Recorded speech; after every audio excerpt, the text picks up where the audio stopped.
Here we go. Hello. Hi. Welcome to Artist Talk, where I, Raquel, meet with my fellow artist friends. We actually work together. This is Kim from Studio 12. Hi. Nice to see you. And I want to start with your name. The name of your studio, Studio 12. Tell us that story because I think it's hilarious. Okay. My name is Kim, and my maiden name is Oneto. O-N-E-1-T-O-2. So, growing up, nobody could say Oneto as an Italian family. So, everybody just called me 12. So, when I needed a studio name, we went with Studio 12. Which I love. I love it. 12, Oneto. All right.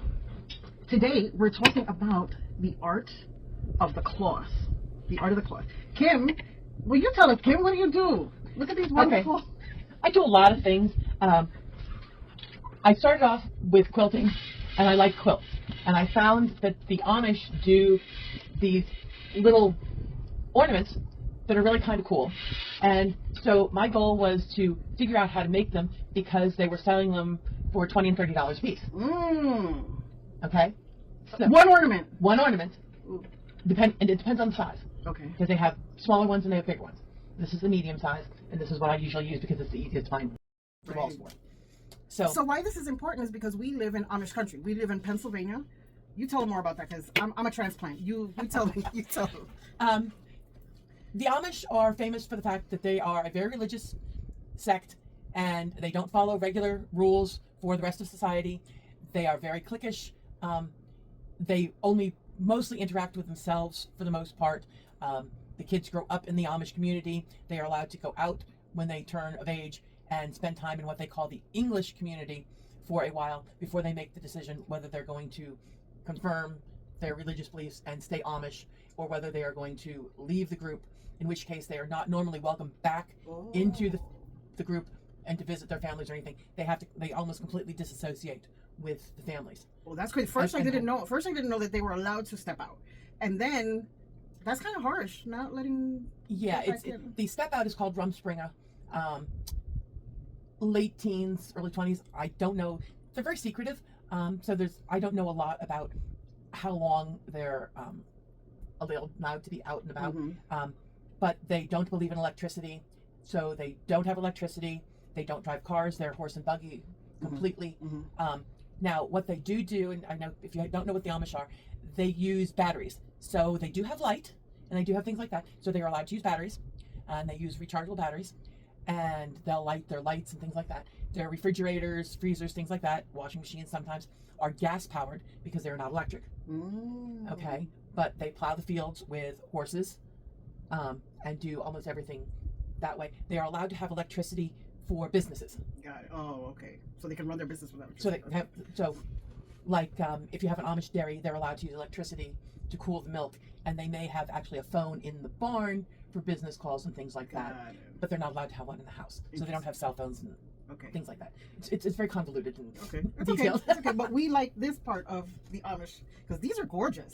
And you did these yourself with your own 2 hands. These are not purchased. You made these. These are all ones that I've made. Wow. So today what we're going to do is I'm going to show Raquel how to make an ornament. Okay, let's do it. Okay, let's do it. So they're really not that expensive to start if you want to make them. You need a pack of styrofoam balls. Pick your size. I bought these at Hobby Lobby.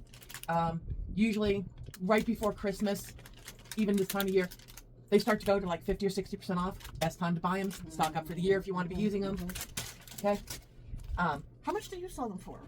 If you started this because they were too expensive? 10 to 15, depends on... That's it? I do it when I have time. I may watch a movie or do something. Be talking. I can be sitting at the bar with my friends out to dinner. Take them with me. Sit there. You do them at dinner? Yeah. Okay. We'll go out to eat or something. And I'll be sitting poking pins. Poking pins. Oh, okay. You need pins, obviously. Very simple because these are no-sew. So the fabric is all pinned onto the balls. Now, you have an option of pre-purchased fabric, which is basically you can buy packs that are already pre-cut into 2.5-inch strips because that's the size we're going to use, and color coordinated. So you can buy them pre-packed if you don't want to have to try and coordinate what you want. Or you buy whatever fabrics you want. About a 1/4 yard of each is going to be enough. And you cut it into 2.5 to 3-inch strips, and then you want squares of the same size. Okay. Okay, so what you do, you take these and you So cut we need them. scissors right now or no? Oh! These are my resharpening scissors. So Oh, so they come apart. Okay. they come apart. They come apart for sharpening. Okay, good. Okay, so for ease of use, I already cut the fabric. Oh, okay. So Raquel already picked some of her fabrics and her colors. Okay. So I made a packet of materials for her. Okay. I think those were These are the materials ones. Yep. Now we talked about this about 2 months ago. Yeah. And we're out now only just getting. Oh wait. I'm only working. Just me. No, I have. You got yours? Okay. I have a pack here. Okay. I actually have a couple that I've been starting. Okay. So I'm probably going to start with this one. All right. Let's start. I'm Okay. excited. So what I like to do is you can see that the balls we started with are unmarked.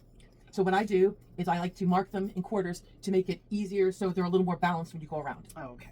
Okay. Otherwise you can get lopsided because you want this to be the same from each side because you're going to do the same thing on each side and then they meet in the middle.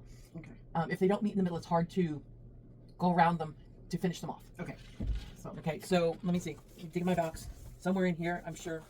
I thought I grabbed an unfinished one. Yeah, this one is unfinished. Okay. Okay, so if you can see here. Let's bring it closer to here real quick. Okay, so if you can see that they're pinned down, and then what you would do is you'd wrap something around the outside, usually a piece of fabric. We'll use this one because it's going to go for yours. Okay, and I'm going to fold it up into thirds so the seam will be underneath. And then what you would do is you would wrap it around that so it covers how pretty. the pins so you don't see it. Oh, so the pins stay in there. The pins stay in. That's what holds your ball together. Got it. Okay. Okay, and then you'd pin it on and you could put a hanger on. Got it. But this is the piece that I left for you for your pin. For yours. Okay. Put mine back over here. Okay. And this is a slightly different. You can see here. Piece that I left for you for your pin. Okay. I have two other different types of patterns. This one is a piece that is put on in the middle, and then you put the pieces on around it to make a centerpiece to showcase. Say, Cheshire Cat's one of my favorites. I've done these that are Penn State. I've done them that are the Grinch. This one almost looks like Penn State. Yeah, that was from a collection of fabrics that I have for Penn State. My husband is a Penn State graduate, so is my son. Oh, my son is in Penn State. I've been doing them. I do them as gifts for friends, and Penn State is popular. So these are what I would call a custom ornament. Okay, so if somebody said they wanted any kind of character, a special school, something like that, those I charge a little more for because I have to specially source the fabric to do that. But that's what that is. This one is a Penn State. This one's a different. That one's a different pattern. You apply them in a circular manner, so you're going around to make it. Oh, because it's swirly. It's swirly. So that's a completely different one. I taught myself how to do these. Okay. So today we're going to do what I call the basic, which is a plain center with pieces around it. Okay. But what I'm going to do is I'm going to show you how to do this. I have one. These are one. This is one for a friend that had breast cancer. Oh. That I started. Is she better now? Yes. Good. Yes. So I'm going to sort my colors out here. I'm opening this packet. That's fine. Those are your pins. Okay. You have your own pins? Oh, because yours are already done. Okay. I have. Oh, you have your own set of pins. Oh. Those are your pins to yours. Okay. Thank you. Okay. So that was the easiest. The easiest way to start with these is folding them in half because they look like they're folded. Correct. Okay. So I'll start folding. So what I did with these are already pre-started. I folded them in half and then folded them in half again and put the pin in the middle where it's going to start. How do I put the pin in the middle? Okay. So here's one. I folded it. Okay. And then I found the center. Find the center. And then I stick it in this way, right here in this corner? Yeah. Okay. So let's go ahead and do that. What if it doesn't fall in the... I lost the pin. Where did the... What? Oh, there it is. Don't lose your pins. Okay. Here, wait. Let's see. Let's get this out here now. If we lose pins, I keep magnets. Ah! Fantastic. Okay. Yes. In amongst my sewing stuff, there are magnets. Right. Because a lot of times I'm sitting on the couch in the evening talking to my husband or whatever. You don't want to get pinned. You don't get pinned. I don't want to pin. Yes, I don't want to be pinned in the butt. All okay. Right. So I went ahead and started these. But what you're going to do is you're going to take them.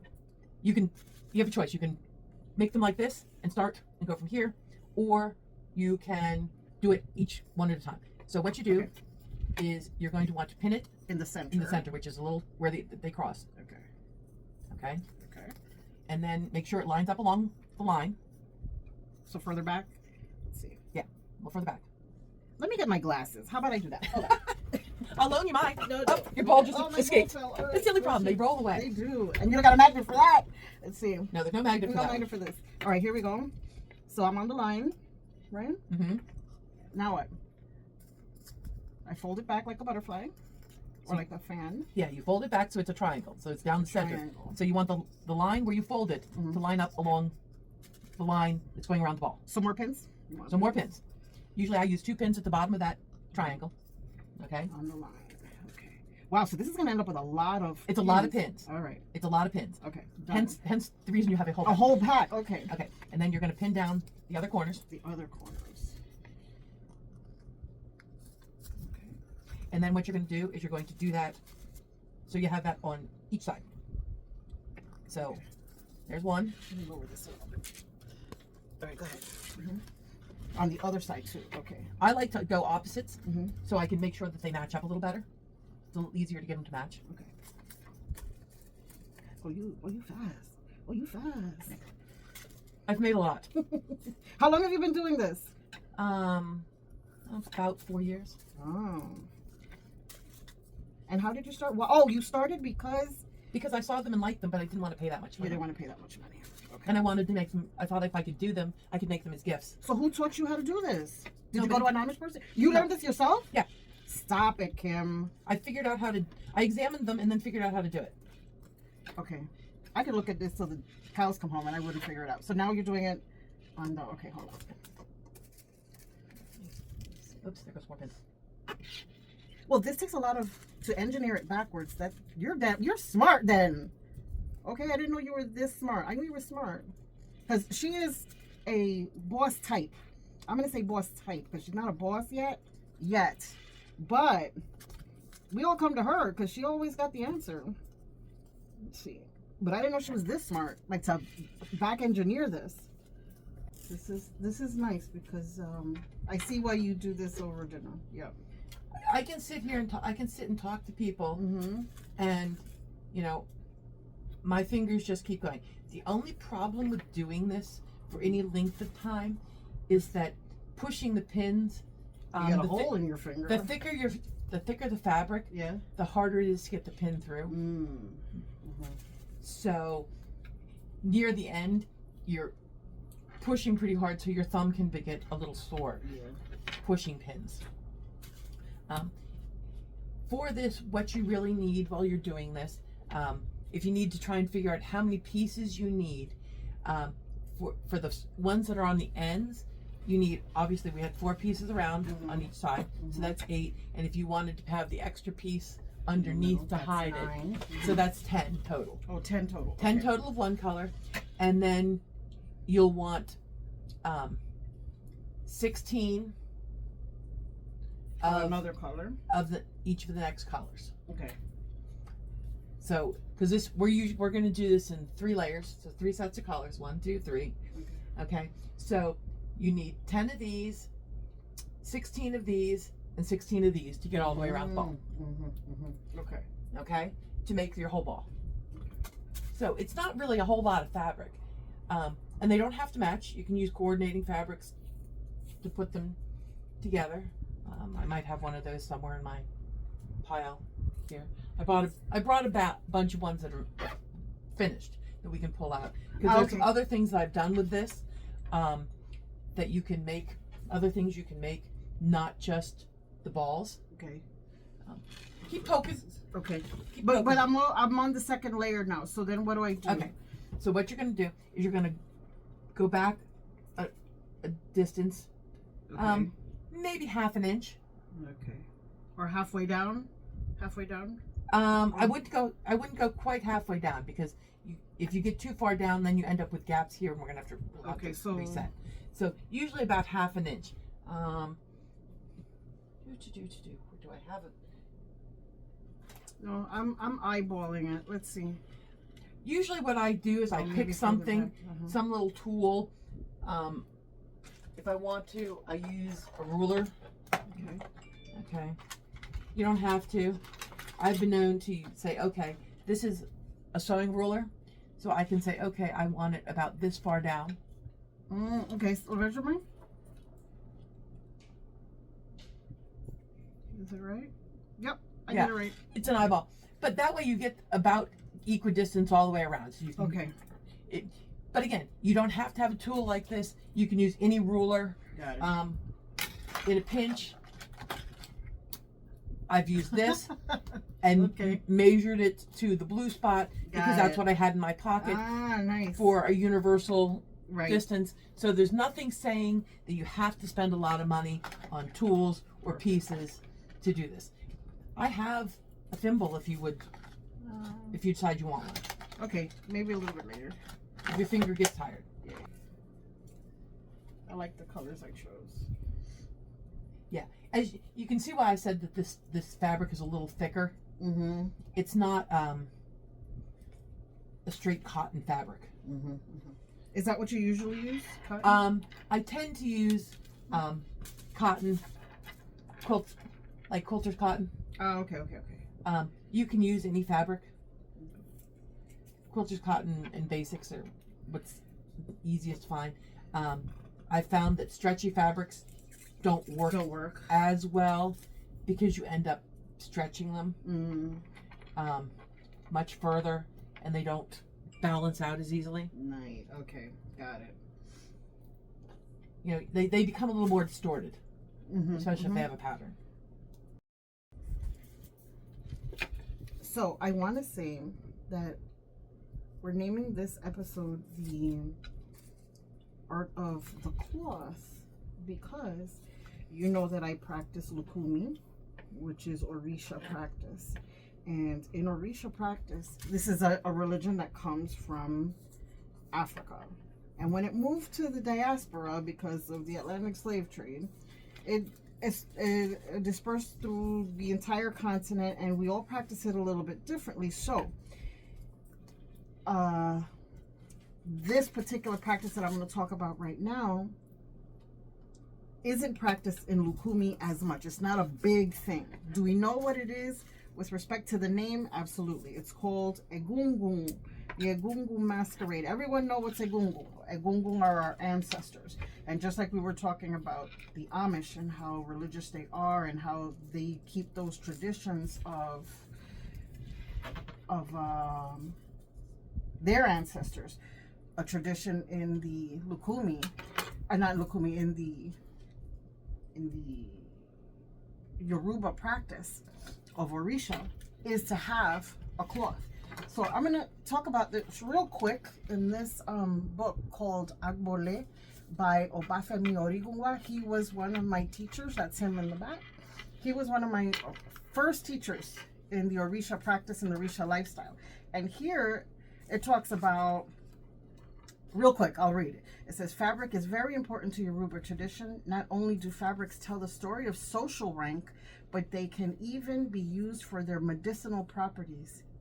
Kijipa, cloth, with the omole, the gecko motif, can be prescribed by the babalao to expectant mothers to promote healthy babies.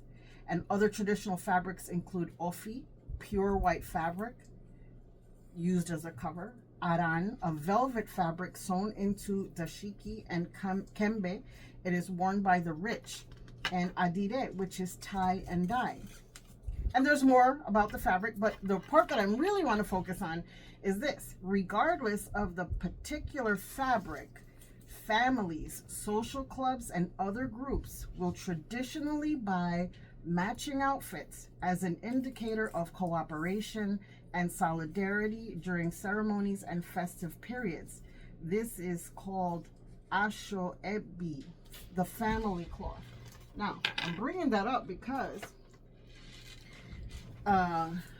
there's another thing that's particular to this tradition and this religion, and it's that we don't have temples.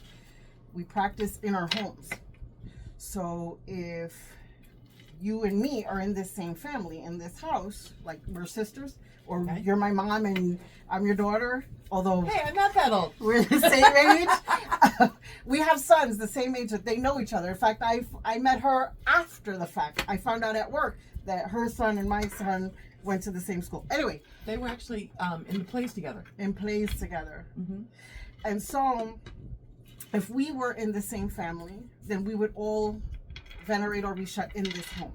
If somebody came from outside and say, oh, I want to venerate your Orisha, they become part of the home.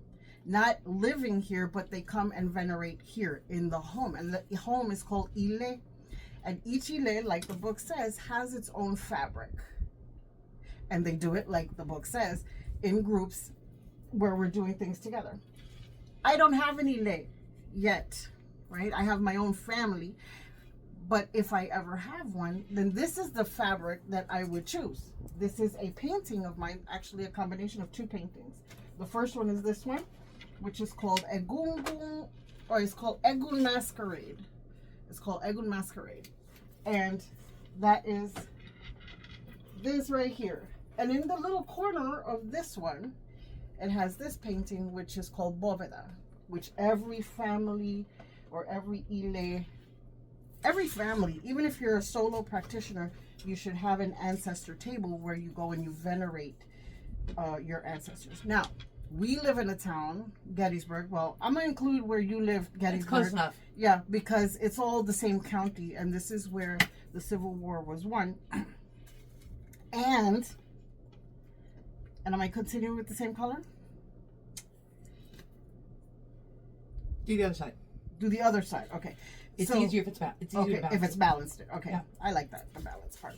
So in this town, that's all they do. They venerate ancestors year in, year out, day in, day out. Yes or no? Yeah. All year round, they're venerating ancestors. The ancestors that died here, the ancestors that fought here.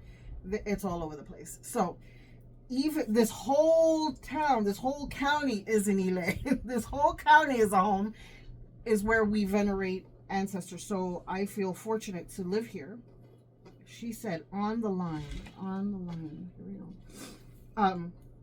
I feel fortunate to live here because this whole place is a place of veneration. Okay, let's get back to this. There is no need for perfection in this.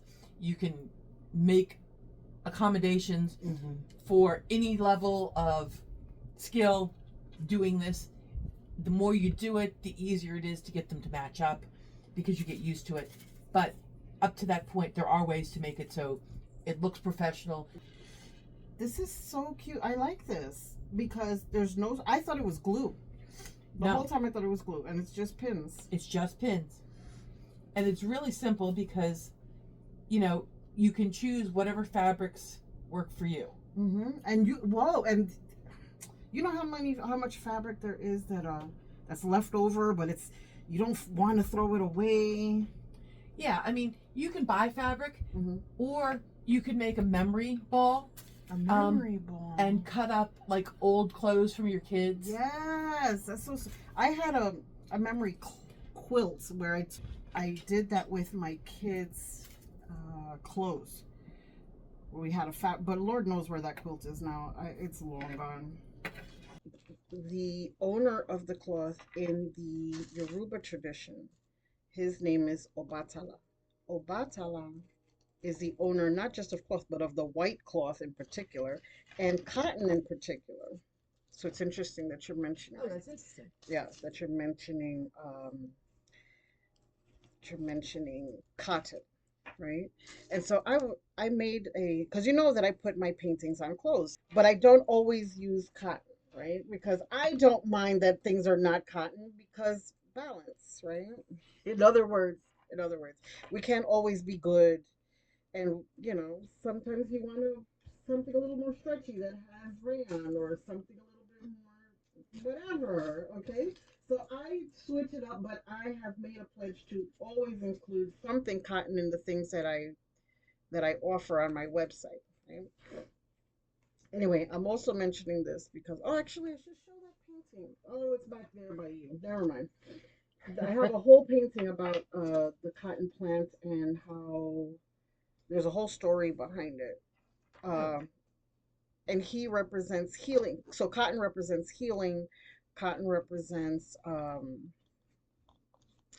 healing literally. Like the story behind that painting talks about a man who he was traveling with a military convoy, and he saw all these plants all over the place, and he was intrigued by them because of the white puff that it has in the middle, and he stopped. But as he stopped, happened to be barefoot for whatever reason. I guess when you're traveling, you take your shoes off. Do you do that? I do that. I do that. Yeah, I take my shoes off. And so when the guy came out of the convoy to walk around and look, he actually cut his foot. And so what's it saying? He saw all this cotton and he picked some to heal the man's foot. So because there was a little break, we had to take a little break. I got the painting. I got the painting. This is all wool cotton fields, and it describes all of the blood that was let from the guy cutting his foot, and Obatala, represented here by the white puffs, healing the guy who got his foot cut. But what the medic in the convoy did not realize is that the owner of the fields had been praying. He even made some sacrifices. He even went for divination as to what to do. But he didn't know what to do with these plants. He just had all of these plants in rows and rows and rows and fields and fields and fields. He didn't know what to do with it. And then here comes along a guy, cuts his foot right on his property, and the medic knew what to do with it right away because it was absorbent and because it was healing. So that's that story. Look at me putting stories in here. That wasn't even planned. Well, we have a lot of time because this is so time consuming. Right. You can give as many stories as you like now. No. So what I could do is probably put up some pictures as examples of even modern day houses or iles that practice the cloth, the family cloth. Modern day folks who practice that, but it's almost like football teams or teams where they all dress the same as to help me out here because I don't do any kind of sports of any kind. Uniforms? Yeah, but people when they wear their team's colors and all that stuff. Oh, they wear them in support of their... Exactly, like that. Something like that, but it's more elaborate. It's more dressy. I'll put a picture up here so people can see what I'm talking about. They all dress in the same color. They sometimes use the same style. Well, you talk about that, and we talked about how this particular thing goes back to the Amish. Yeah. They have a certain dress code.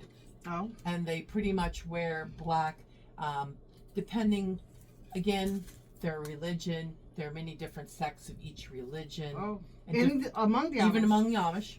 It's like Christianity. There are so many different sects of Christianity. Okay. Lutheran, Protestant, Methodist, yeah. Catholic. So they may have different dress codes. They're similar, but they're not the same. Mm-hmm. Some of them don't allow anything but straight pins. So their clothes are actually pinned on with straight pins. What? They don't even sew them with thread? The clothes themselves are basically sewn, but there are no fasteners. There are no fasteners. Got it. Okay. There are no fasteners. But they're usually only limited colors, no patterns whatsoever. It's plain cloth. They're considered, that's one of their things. They're called plain people. So they have mainly black. The men, for the most part, dress in black slacks, and a black jacket with a basic colored shirt. Okay. And the women will wear a black apron over a basic colored dress. Okay. And even the children are dressed that way. And with the idea of covering of the head during praying, it's something in the Bible. The men will almost always be found with a hat. Usually they're a flat top, flat brimmed straw hat. I had to stop because I'm talking with my hands. Sorry. And the women... You're in a netto, of course. And the women will wear a small little white bonnet of some sort, usually of net mesh, over their hair. That is pulled back from their face in a bun because they don't wear their hair. No makeup, no decoration. Plain. Something like what I'm doing right now. So I'm in my year in white, which means that I am a priestess of Orisha. And new priests and priestesses must wear white for a whole year, at least in how we practice it here in the diaspora in the United States and the Caribbean. Um, I think also in Brazil they wear white, but I'm not sure about the year in white. I know we do a year in white.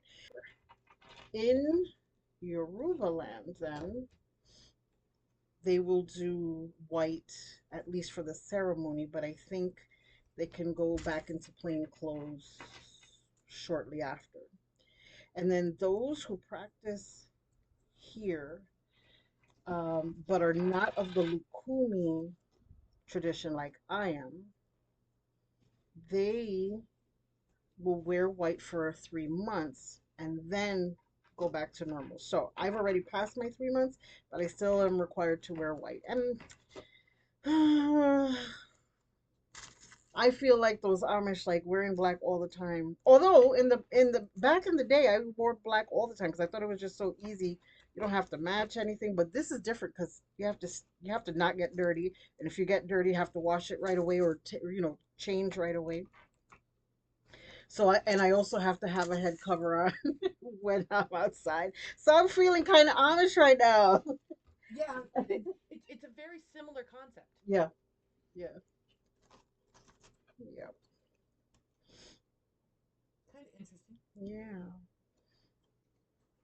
But, a lot of these are based on religion. Mhm. Yeah. And even though there's many different beliefs, there are a lot of things that are similar at the base. Yeah. Yeah.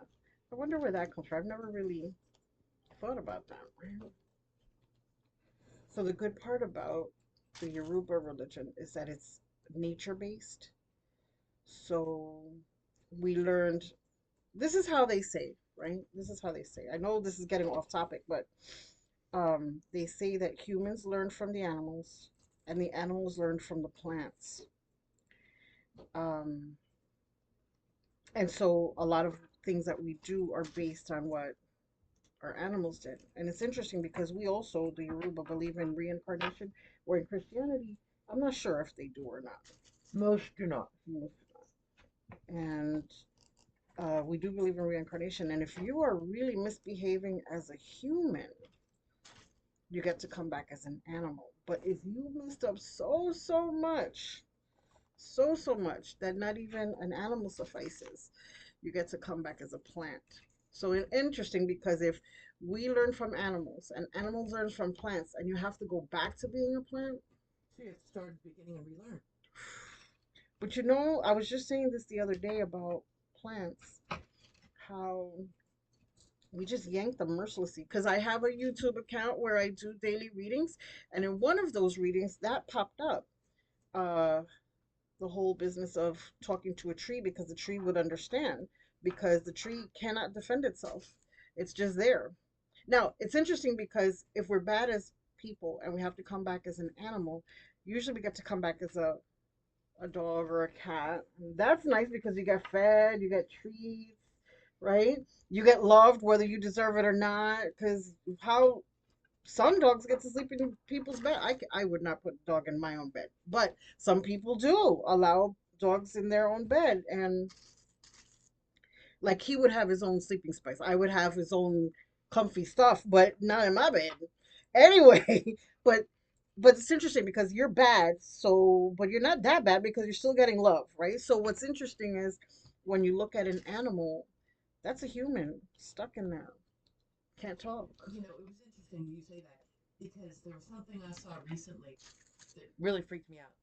That the number of pets you have are this is a theory that's just way off topic. Okay. But it's the theory was that the number of pets you have were the number of children you should have had, but there wasn't a human body available at the time. Oh, where'd you hear this? It was something. It's probably something I saw read on Instagram that just kind of interested me. And so the only other body was a dog or a cat? Yeah. So you get an animal in place of a child Interesting. that you should have had, but there wasn't, which really freaked me out because I have lots of animals. I've had lots of animals through my whole lifetime, and I would have had to have multiple litters if they were actually children. Man. I'm like, and your body would have been all messed up. I don't know how much of that I really believe, but it was an interesting concept. Yeah, it is an interesting concept. When you're saying coming back as a as an animal or a plant. Yes. But think about the plants. Do we even ask them? Listen, think about this. Blades of grass. How do we mercilessly chop them down in the summer? Just chop them down without asking permission. It's not bothering nobody. It's getting stepped on. It's actually providing you a soft bounce so that your foot, right? Food for some animals. Right? And then here we are just mercilessly chopping it down, not asking if it wants to be a haircut or nothing. We just go ahead and do it. So think about, and that plant cannot say anything. Okay, well, the plant can't say anything. The grass can't say anything. When the dog needs to do its business, and it does its business on it too. You see? The dog certainly did not ask the plant whether it could be used as a right bathroom. So, folks, be good people. Don't come back as grass. Don't come back as grass. Try to be as nice as possible. Not nice. Just work it out. Make sure you're working your shit out now. So you're not. You know what I'm saying? Just work it out now, because I don't need to come back as. Well, at least if you came back as a tree, you'd only have the birds pooping on you. No, but look, what is this made of? It's wood. This was a tree who got chopped down, and now it's. Oh, I'm so sorry. I'm so sorry. Anyway, that's way off topic. We're talking about, well, cotton is a plant. Cotton is a plant, and we use it for many different things. For clothes. Clothes, paper. You know, cotton for paper? Yes, I paint on cotton paper. Yes. I paint on cotton paper. Good paper has cotton in it. Yeah. Yep. Money has cotton fibers in it. So we use cotton and plants for many different things. Yeah.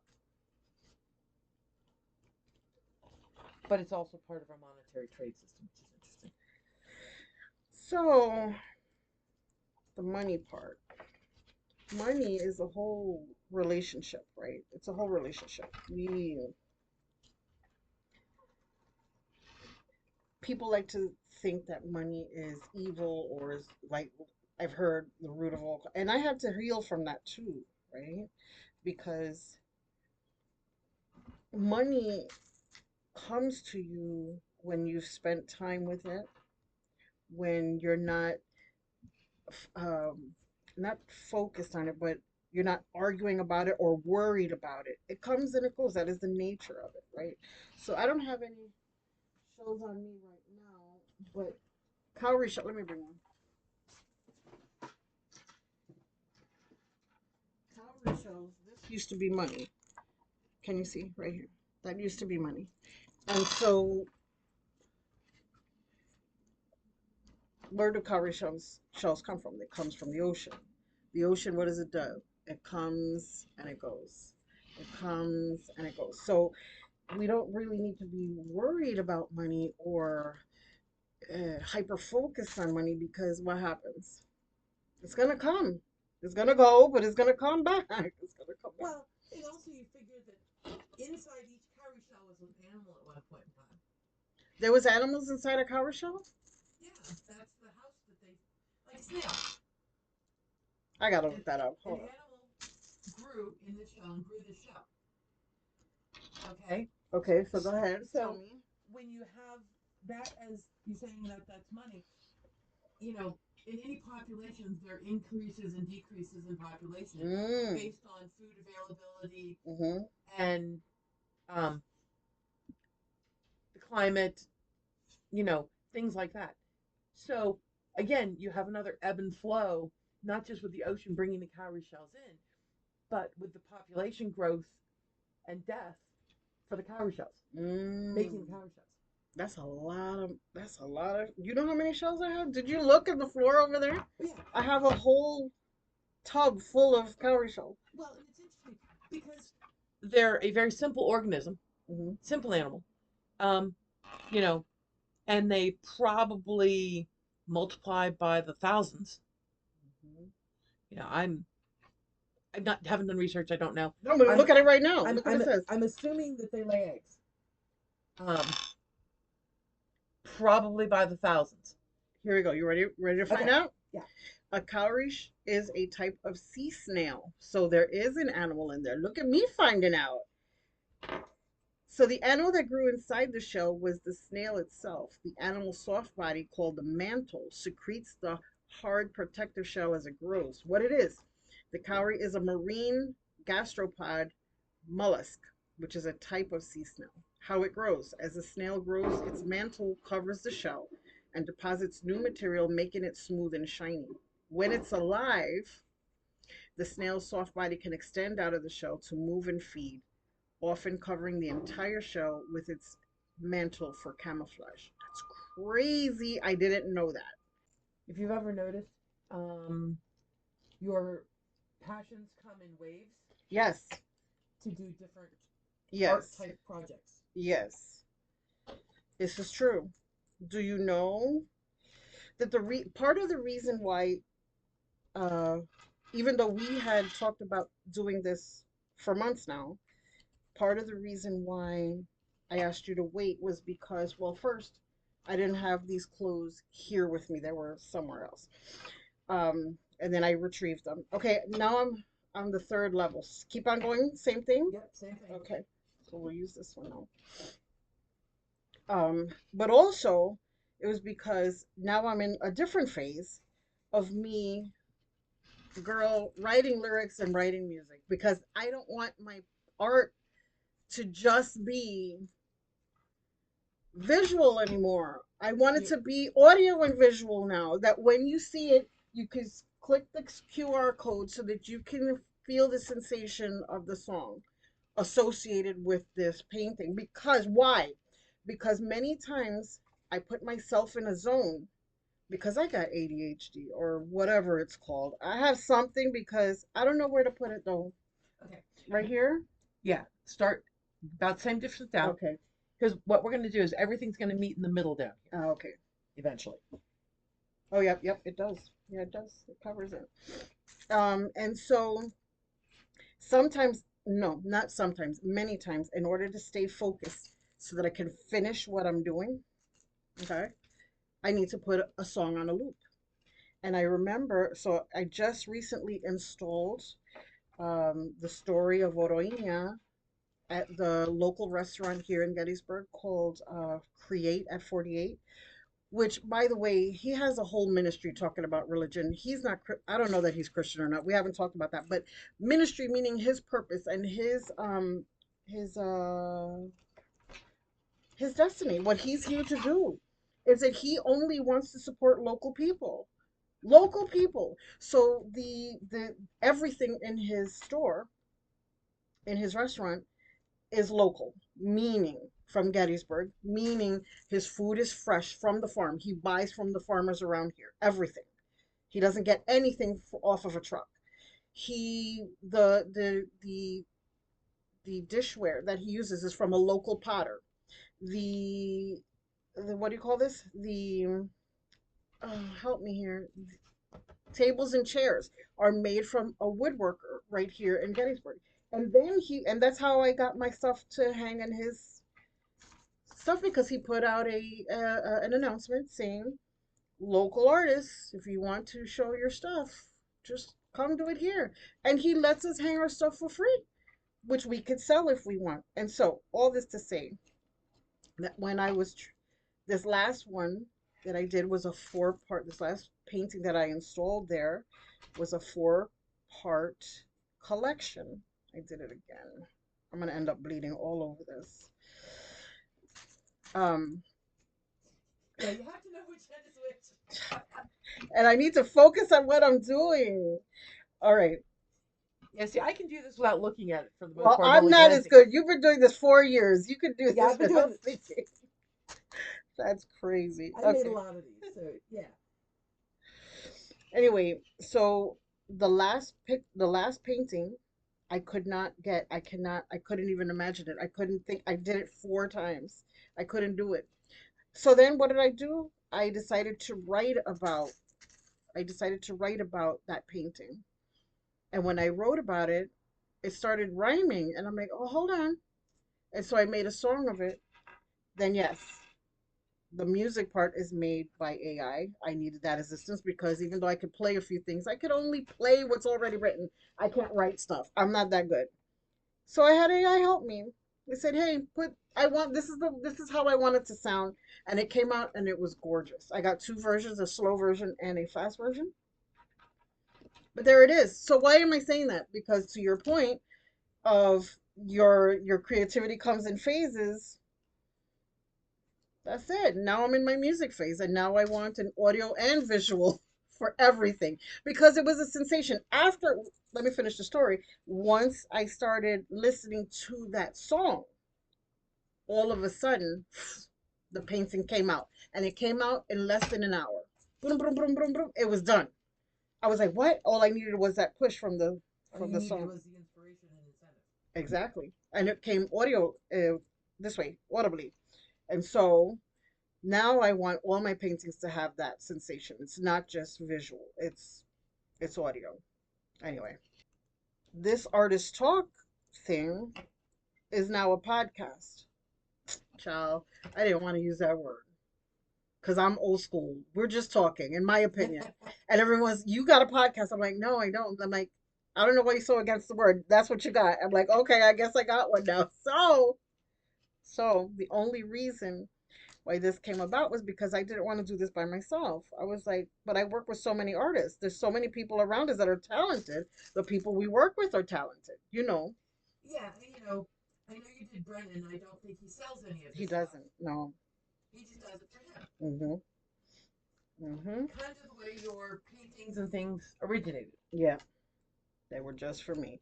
Do you know how they originate? Do you know how they originated? No. Let me say. Let me show you. This same author who was my first teacher, right here. Obafemi Odigunwa. He is a babalawo, and he before he was a babalawo, he was a, what do you call this? A psychologist, girl, a psychologist, and he, what am I trying to say? When he put up his school, that's how I found him. When he put up his school, he said he would give us these lessons and he would give us these teachings, and then he said, "Okay, now draw about it. Draw a picture of it." That's interesting. hmm What did you learn about it? What did you take away from the lesson today? And so I think I'm doing this. Am I doing this right? Let me see. I think these are too big. Look, but they're overlapping. That's okay. It you're going to end up overlapping, and when you bring the next side over, you try and make your pins match along this line, like this. Okay. Okay, I So see. you're going to have pins on the other side. But then what we're going to do is, if they come out too far, we're going to trim. Okay. This is gonna come out too far. That's fine. Okay. Can I trim it now? No, wait till I'm done? wait till you're done. Okay.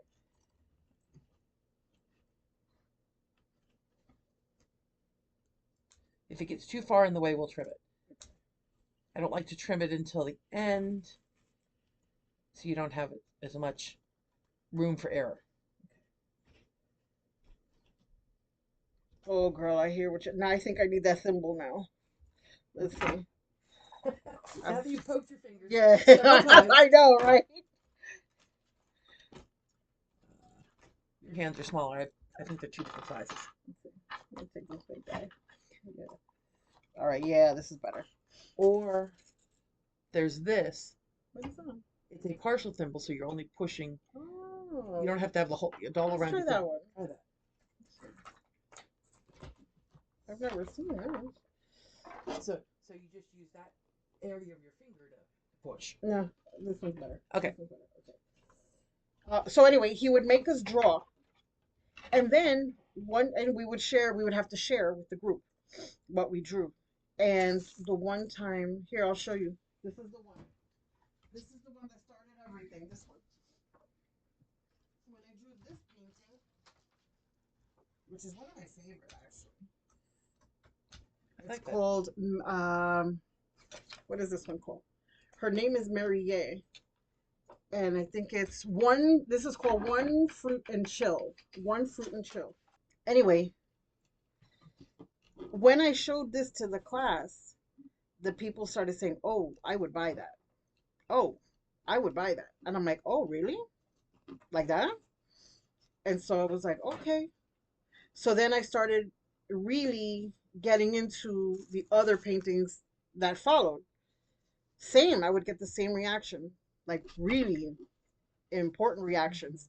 I'm like, "Oh, people like this." So I started taking it seriously for myself because before that, to me, paintings on a wall was a Paintings waste. on a wall. No, it was a waste. I'm like, who would put something on a wall? Like, what function does it have? Until one day, somebody I heard said, "Well, why can't something just be pretty?" And I'm like, okay. That made me think. That made me think. Because there is a purpose for everything, even things that are pretty, just to be pretty. Because you need a break from real life, from real world scenarios. Oh, look at that lace. Beautiful. This is turning out to be so beautiful. I'm like so excited about this. Understand that I probably have a couple boxes of lace, but most of it's old lace. Yeah, yeah. Because I do a lot of thrifting to Mm-hmm. get my materials too. Mm-hmm. So I picked up at an auction. I picked up like a big 40-pound banana box Okay. full of lace for like $2. $2. Mm-hmm. A lot of it's vintage or antique lace. Wow. And they sell it for so cheap. Well, it's nobody wants it. If you're at an auction, it's whoever's there Mm-hmm. and what they want Mm-hmm. is what it comes down to. So you never know what you're going to find or what you're going to pay when you go to an auction.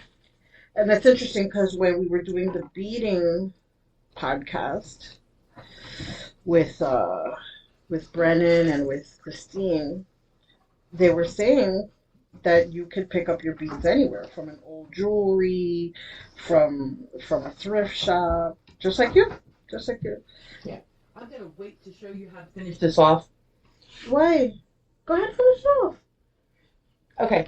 So what I'm doing with this one, as you can see, I've used fabric, I've used ribbon. Most of these are done with fabric. This one is done with a silver ribbon. That's pretty. Okay, so it's whatever you have.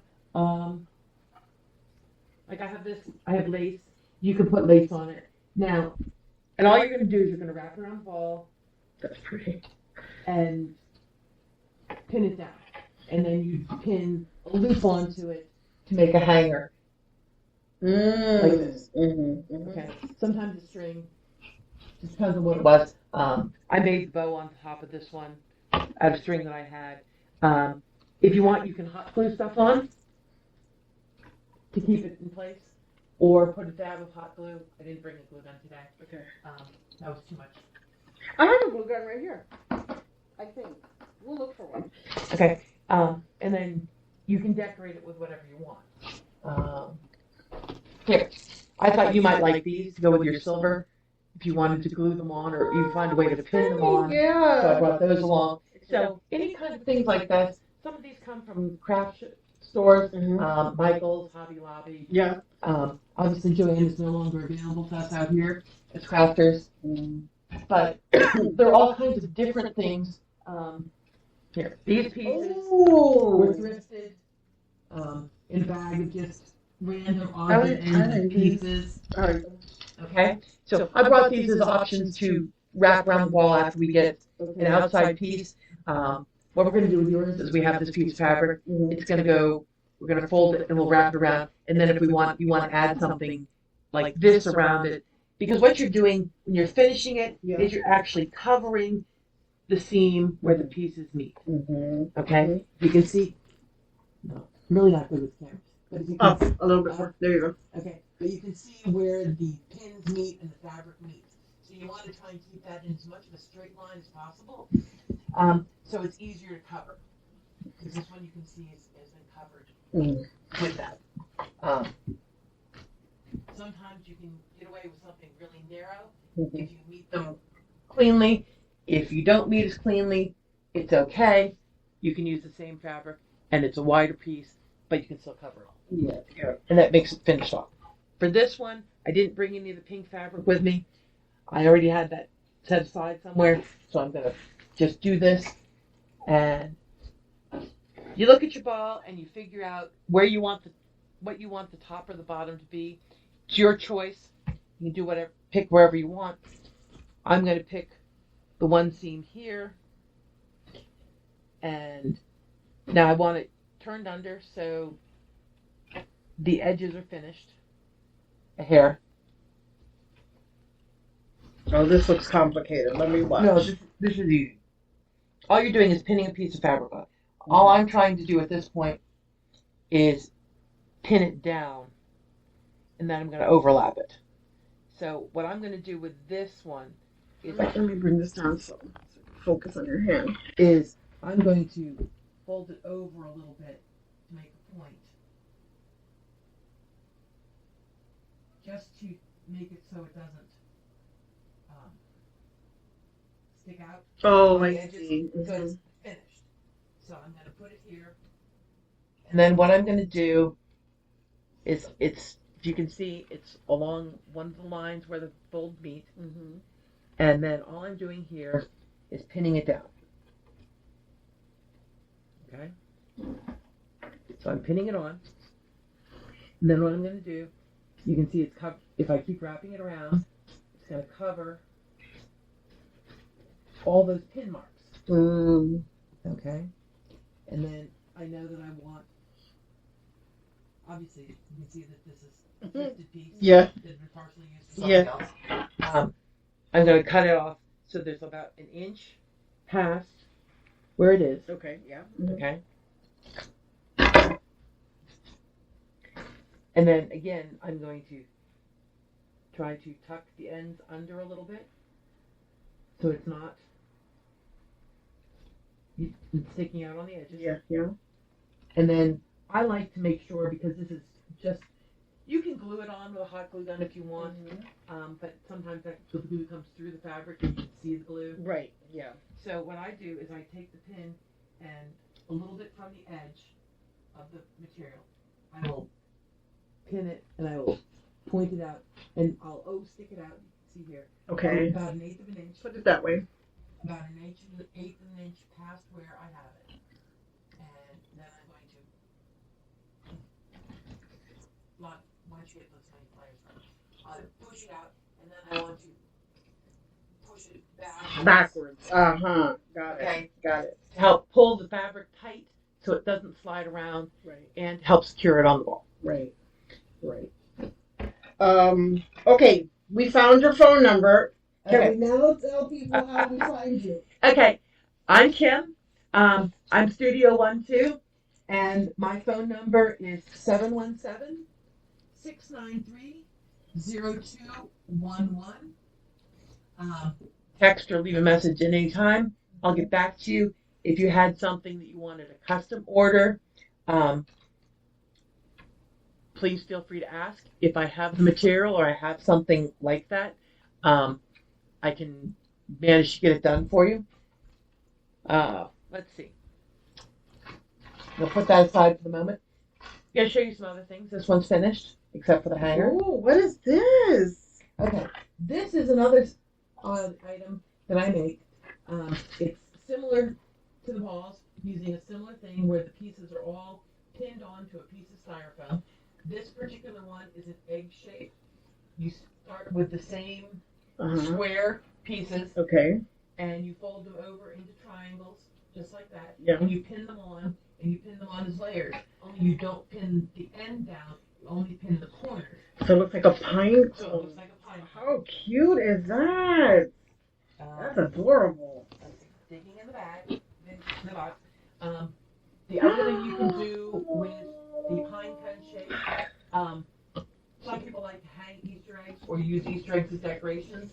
So using the egg shape, you have done exactly the same as you have with your ball and gone around.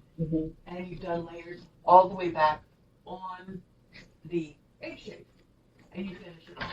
That's so cute. Now, obviously, this is glued on. Okay. You know, but this came from the daisy and the leaves came from a flower spray from the dollar store. Uh-huh. Okay, so you don't have to necessarily shop in hobby stores or craft stores. Sometimes the dollar store will give you a lot of different things. Yep. I've used jingle bells. You'll see the little tiny pieces on there. More and more things in here. Okay, here's another one. This one's incomplete. This is using a bell shape or a tree shape. Okay, and again, you're just pinning them on. And on this one, I will glue a head, either a wooden ball, whatever, and angel. How can you say angel wings? So this will then become an angel ornament. And so, It didn't have one finish. so, the styrofoam comes in the shape of a tree. The styrofoam comes in all different shapes. I've seen squares to make packages, hearts if you wanted a heart shape. The eggs, obviously, will do both the pine cone and an egg. Okay. The circles, of course, that are the round ones, and they come in multiple different sizes. The only difference is going to be maybe the size of the pieces of squares you're going to use. If I'm doing a larger one, I might want larger squares, and so I can do the same number of layers, or I might use the small squares and just do an extra layer or two around. It just depends on how many pokes I want to make with my poor little fingers. I stabbed myself twice. You figure for each piece of fabric that you put on, because each one has 3. How many is that? 5. 5 pins for each piece of fabric. Because you have a pin in the point, a pin on each side here, and a pin Oh, that's here. right. So you have 5 pins Yes. on every piece of fabric that you put on. Wow. Which is why your fingers get a little. Yeah. A lot of sore, not a little sore. Okay, a lot of stuff. Here's an example of a Penn State ornament. Let's see. It was actually done with Penn State fabric. This is going to be more traditional towards what you're going to find as the original Amish. You can see the different fabrics, more plain country time fabrics. I added the bow, but there would normally be like a plain piece of string. What else is in the box? I think I want to buy that Penn State one from you for my son. I think you would like that. Here's Christmas ornaments. Ooh. These are plain Christmas fabrics. This one's a little fancier. This one's a little more plain. Yeah. Like country time Christmas fabrics. Okay. Yeah. Again, another country time. Very cute. Now, you can also get them as fancy as you want. This is a completely different pattern. Up, mama, up. There we go. Okay, if you can see that. It's made into a flower. And I like sparkling. As Raquel obviously does like sparkling. I love the sparkling, yeah. But this one is made to look like a flower. Oh, how pretty. It's a similar process. You're just folding the fabric a different way. Inside as opposed to out. And putting, yes, inside. And putting No, inside and out. So you're still folding in. You're folding them. The base is going to be the same way we started. Yeah. And then the outside is going to be, you're going to pin them on, and then you're going to crisscross them over. Like this. Yeah, okay. Pin down on the inside here. That goes with it. There.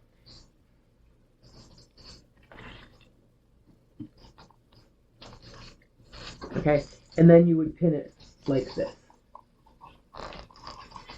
Got it. So that gives you a flower petal effect, as opposed That's to beautiful. That's beautiful. as opposed to what we're doing today.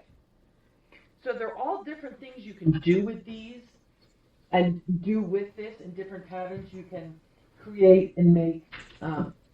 Here's another example of the spiral pattern in just really basic colors. Again, not finished. I hadn't decided what I was putting around it.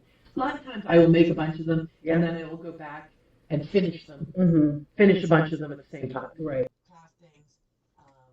I make eyeglass cases, little sparklies. And here's another example. You know, this one was done with the fold that we just showed you that had the flower petals. Yeah. And then I took pins with the pearl ends to make the center of the flower. Okay. Finished. Oh my gosh. Okay. So, actually, this isn't too bad. No, for a first try, that's really to make it neat. Oh, look at there. I messed up there. No, it's the fabric does that. What I'm going to do, you may find it easier to use the little scissors to do the trimming as opposed to these big scissors to just trim up to along the edges of the pins. Okay. Oh, let me take the symbol off. Yeah, that'll help you.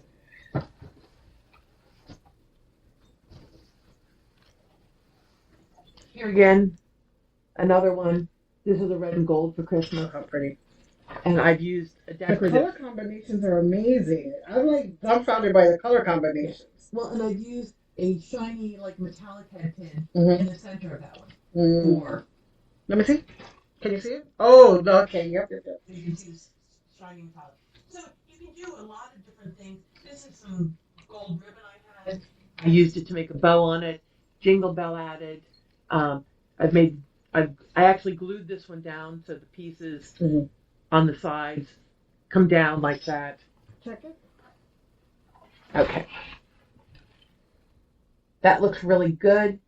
The only piece we're gonna be end up covering this piece, probably. Some of them. But that's fine. That's fine. What I'll do, I'll see if I can find you some silver pins and bring them in if you wanted some shiny silver pins, like silver-headed pins. Or no, we could just like this. Oh, okay. If you want to put that in the middle. Yeah. Okay. No, the flowers. The flowers. We're gonna fold it. Do you want to do this? No. I'm not. Do you want me to do it? Yes. My fingers are tired. Should I plug this in? Yes, plug that in. Where are my pins? So basically, I'm taking the fabric and I'm going to fold it over a couple of times inside itself, so the edges are covered. Okay. So we're gonna pick. Guess it matter. We're gonna take it here, and this is easier for beginners. Okay, bring it closer to this is gonna be an easier for beginners. I'm just gonna put a pin in it here just to hold it still while I get the ends done. So it's being held together, and then what I'm gonna do here is fold these to make a point. Make a point and fold it under. Okay, so there it is, folded, so you don't have the edges sticking out. Okay, so you don't have any raw edges of fabric showing.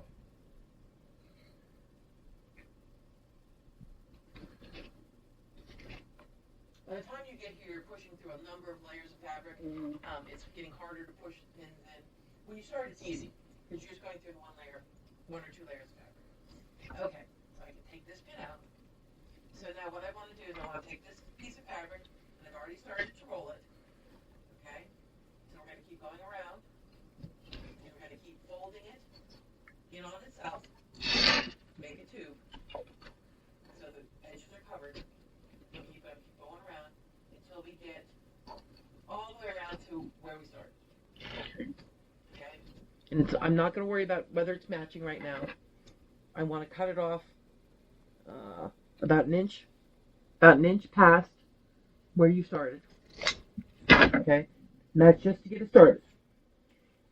What you can do if you want to do this, if you want to make it easier on yourself, you can always iron this into an even tube to make sure it's the same all the way around. I don't always worry about that. I just fold it over to where I want it to keep it going. So this piece goes on the bottom, and this piece goes on the top. And we're going to keep going around. We're still covering the pins, but I'm trying to pull the fabric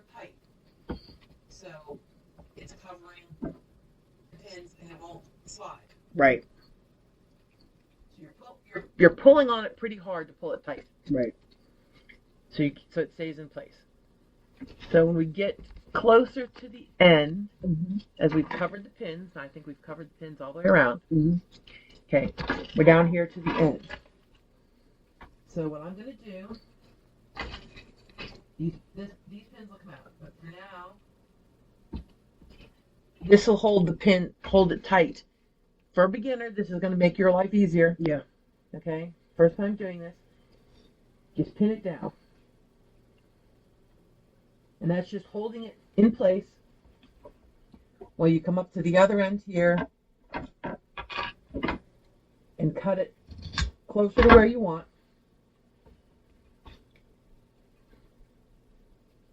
Fold the edges over. Again, you're going to make a point. This is, you don't have to do it this way. You can just fold it over if you want. But this keeps it from making edges sticking out.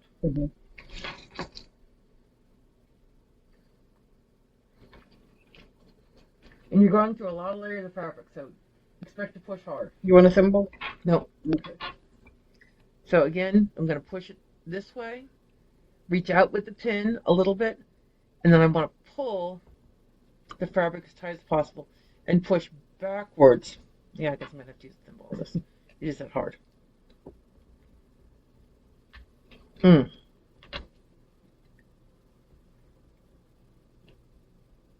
on. I may have to get a different pin. That one didn't want. That one bent.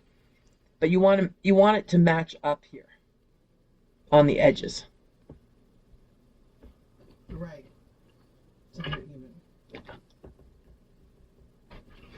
I forgot how hard that silver fabric is to get through.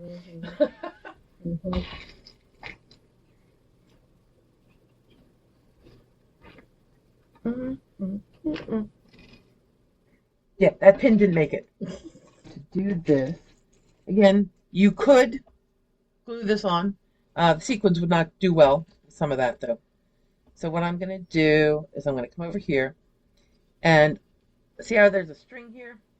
What we're going to do with this is I'm going to use these little scissors. I'm going to tuck that string end. Put it over here closer. Yeah. Underneath. You can just see where I put it in underneath the fold. Yeah. Sorry. You can see where I put it in underneath the fold. I had a pin in my teeth. Okay? And then what I'm going to do is I'm going to put a pin through it, through the hole in one of the sequins. Okay. Here comes the thimble again. To make sure it gets held in place. You don't want it coming out, but you also want to make sure that your end is not there. Right. So then we'll just go wrap it around the outside.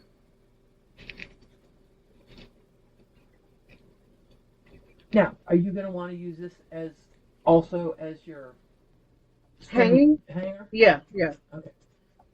So then what we'll do, lots of pins. There'll be lots of pins. I'm just getting a pin through the center of a sequin. If you've ever used sequins, you know that they have holes in them, and they're just threaded on this string.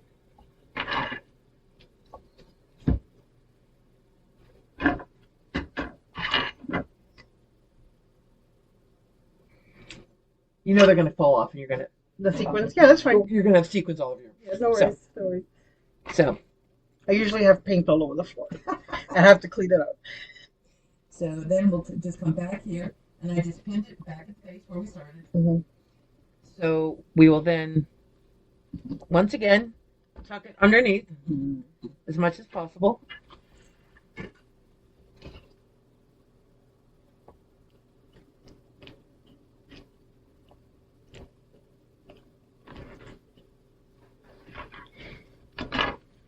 So the end isn't loose and it's hidden.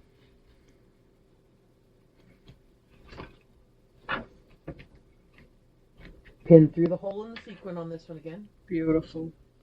Let's hang it up. Let's see. Look at how gorgeous. And there you have Raquel's finished order. Gorgeous. Not too bad. Not too shabby for my first try. I think it's a great first attempt. That's great. But we started with just so you can see this, so you A understand. brand new pack. This was a box of 500 pins that she opened when she started, and you can see that this is all that's left of the box of 500 pins. Further up. This way. Further out. Right there. From doing one ornament. Wow. You go through a lot of pins. Yes. I see why you go to thrift places then too. Do you have any last words before we go? Nope. I think that's it. If you have any questions, you want to learn to make them, feel free to contact me. If you want to buy something, that's great. Contact me. I got dibs on this Penn State one for my son. My baby, it was also at Penn State. Also. And I have a lot of Penn State fabric. I have a lot of Disney fabrics. I have Marvel Heroes. You didn't bring any of those, right? The Marvel Heroes? No, the last ones I made for Barb for Caleb. Oh, okay. I did Spider-Man. Okay. Obviously Cheshire Cat is Disney. I have Harry Potter themed fabrics. I have a number of different pro teams. So feel free to reach out if you want something custom and you don't want to have to deal with going out and buying the fabric or figuring out how to do this. I'd be glad to make something for you custom. All right, it's the end of this Artist Talks, or Artist Talk. I get them confused. Anyway, see you next time. Arte Abukenke.